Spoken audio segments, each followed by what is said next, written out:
Regardez la carte du Canada. Elle paraît immense, n'est-ce pas? Du sud jusqu'à son extrême nord, la distance est d'environ 3920 km. Si l'on plaçait le Chili sur le Canada, il ne couvrirait qu'environ la moitié. Mais en réalité, la longueur du Chili du sud au nord est d'environ 4390 km, ce qui signifie que le Chili est en fait plus long que le Canada. Prenons ensuite le Brésil comme exemple.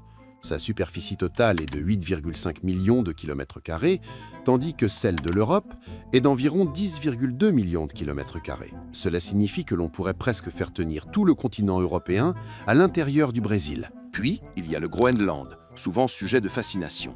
Sur la carte, il apparaît presque aussi grand que le continent africain. Cependant, en réalité, il est plus petit qu'un seul pays africain, la République démocratique du Congo. Alors pourquoi cela se produit-il? C'est parce que notre Terre est ronde, mais pour faciliter son utilisation, cette Terre ronde a été projetée sur des cartes planes à l'aide de différentes méthodes de projection. La plus utilisée est la projection de Mercator, développée il y a plus de 450 ans.